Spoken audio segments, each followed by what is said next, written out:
Boa tarde a todas as pessoas. Primeiro, gostaria de agradecer ao deputado Pedro Campos pelo convite para estar fazendo aqui essa exposição. Segundo, já de antemão vou pedir desculpa, porque algumas coisas que eu vou falar podem ser repetitivas, né? A última fala traz isso, mas eu aproveito para reforçar algumas questões. Primeiro, as coincidências da vida, né? Eu ajudo a construir esse jornal, que é o Jornal A Verdade, é um jornal a nível nacional, independente, uma mídia independente, e a gente está com essa matéria de capa falando justamente sobre a luta pelo fim da escala 6x1, e coincidentemente quem escreveu essa matéria fui eu, então estou munida aí de alguns dados, algumas estatísticas também a esse respeito. E eu queria reforçar algumas questões que foram levantadas, né? Primeiro, que alguns dados a gente precisa analisar de forma mais direta, ou de forma mais próxima à realidade, porque quando a gente encara médias, elas às vezes são distorcidas. Então, a representante da FEComércio aqui veio falar, né, de que segundo a OIT, o Brasil tem a média de jornada de trabalho menor, uma das menores do mundo. Mas precisamos lembrar que essa média, ela leva em conta também um fenômeno que nós estamos vivenciando hoje no nosso país, fruto da reforma trabalhista e dessa flexibilização das leis de trabalho, da jornada intermitente. E tem muitos trabalhadores que ficam à disposição da empresa e não trabalham efetivamente todas as horas. Então, isso também contribui para você baixar essa média salarial da jornada de trabalho, inclusive leve em conta também esse cálculo da OIT, os trabalhadores informais. Então, se nós formos para o mercado formal de trabalho no nosso país, trabalhadores CLT ou servidores públicos, essa média de jornada de trabalho vai muito para cima. Inclusive, se a gente levar em conta as horas extras, que muitas vezes não são computadas, inclusive não são pagas pelos patrões, porque o trabalhador entra no famigerado banco de horas. Então, essa própria escala 6x1, ela não é uma realidade, principalmente se a gente for para o setor de comércio. Agora, estamos iniciando dezembro, né, hoje é dia 1º, e nós vamos ver a grande maioria dos trabalhadores do comércio trabalhando na escala 7x0, porque os patrões eles vão retirar as folgas ou eles vão impor essa negociação, né? Que a negociação hoje no nosso país muitas vezes é ou você aceita o que o patrão traz ou você vai para a fila do desemprego. Então, uma negociação muito injusta para o lado da classe trabalhadora. Então, é importante destacar isso. Mas eu queria trazer também algumas questões a respeito da redução da jornada de trabalho. E eu queria reforçar que nós precisamos levantar a bandeira não só do fim da escala 6x1, deputados, mas da redução da jornada de trabalho, porque desde que se levantou, através principalmente do VAT, essa bandeira do fim da escala 6x1, nós temos visto um movimento em algumas empresas, principalmente em algumas redes de farmácia, de reduzir a escala, então trabalha 5x2, mas aumenta a jornada de trabalho no dia. Como nós temos aí, o companheiro trouxe, na construção civil também isso acontece muito, então os trabalhadores trabalham mais horas no dia, de segunda a sexta, para poder folgar o sábado, e isso não é o que a gente quer. Nós queremos redução da jornada de trabalho, para trazer qualidade de vida para o trabalhador, porque nós precisamos lembrar que, fora esse horário de jornada, né, você bate o ponto lá, o trabalhador ainda passa 2, 3 horas no transporte, indo e voltando para casa, que hoje não é mais computado como jornada de trabalho. Porque foi retirado também, né? Infelizmente, essa adequação da CLT, né? Essa revisão da CLT que o professor trouxe, ela tem acontecido, mas tem acontecido para pior para o trabalhador.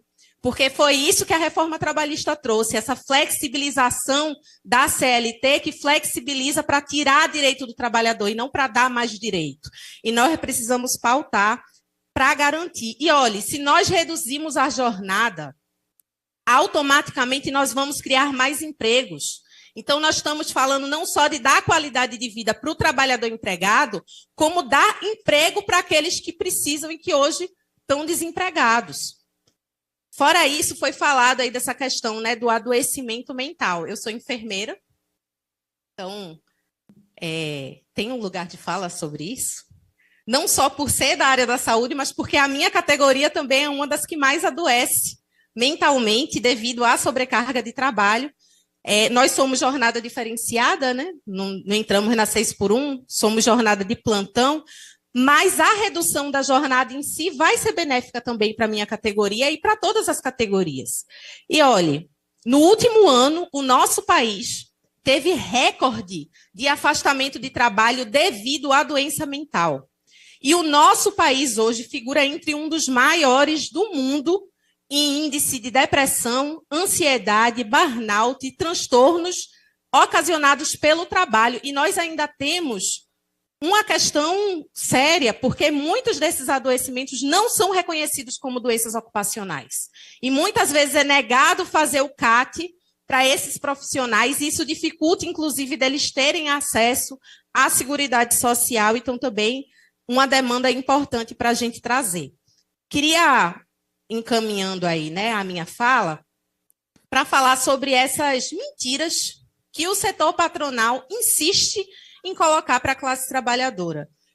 Rinaldo Júnior colocou aqui, né, essa questão sobre, disseram, quando foi a luta do 13º, que a economia ia quebrar, das férias remuneradas.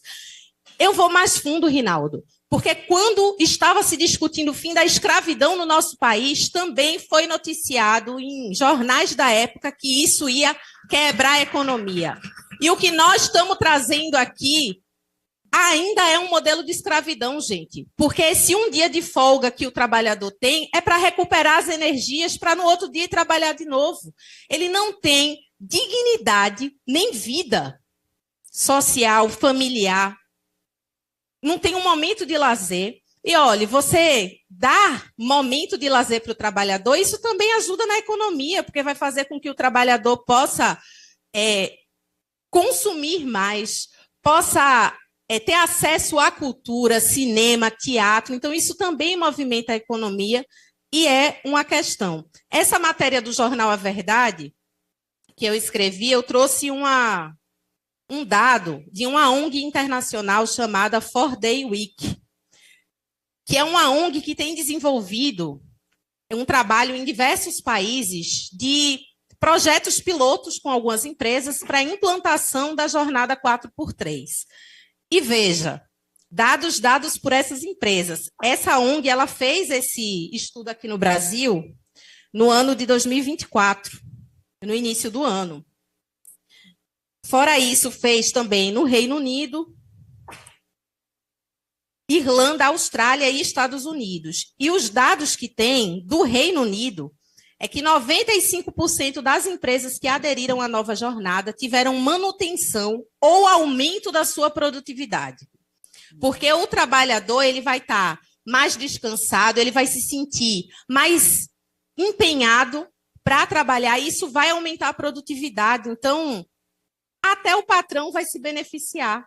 Tanto é que parte dessas empresas que participaram do projeto piloto mantiveram a jornada mesmo depois que o estudo acabou, porque eles também foram beneficiados por isso. Agora, nós precisamos, de fato, falar sobre os seres humanos.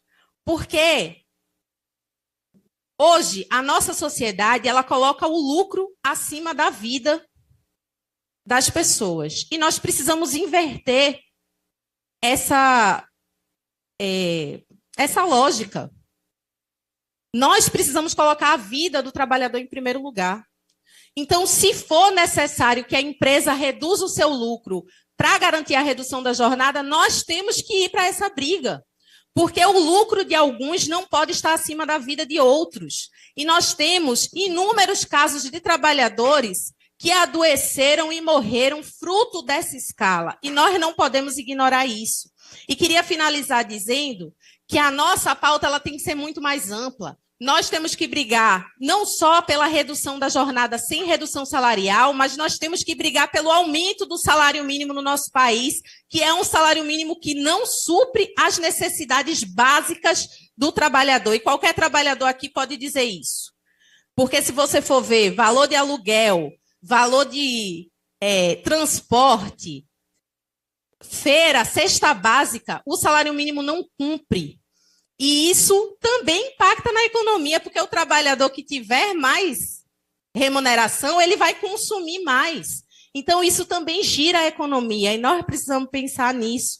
Precisamos voltar a falar sobre a revogação da reforma trabalhista e da Previdência, que foi uma pauta que está sendo esquecida e que nós não podemos deixar se esquecer, porque também impacta diretamente na vida do trabalhador. E, para finalizar, queria dizer que nunca na história desse país o Congresso Nacional foi favorável ao povo, pelo menos em sua maioria. Apesar de nós termos representantes, termos bancadas, mas a grande maioria do Congresso sempre foi conservadora e sempre votou contra a classe trabalhadora. Mas isso não foi impedimento para que nós avançássemos na pauta dos trabalhadores e conseguíssemos conquistas. E a resposta é nas ruas, e não só nas ruas, Ginaldo. A resposta, inclusive, pode ser dada pelas centrais sindicais que estão aqui presentes, convocando uma grande greve geral em todo o país para barrar a escala 6x1, para reduzir a jornada e para aumentar o salário dos trabalhadores. E, por isso, eu convido a todas as centrais a levantarem essa bandeira da greve para que nós coloquemos nas mãos do trabalhador o destino das suas vidas. E convido a todos e todas, o Movimento Luta de Classes, que é o movimento que eu faço parte, amanhã vai estar indo às ruas em todo o país pelo fim da escala 6x1. Então, quem quiser se somar, está convidado e vamos construir essa greve e tomar o que é nosso. Obrigada.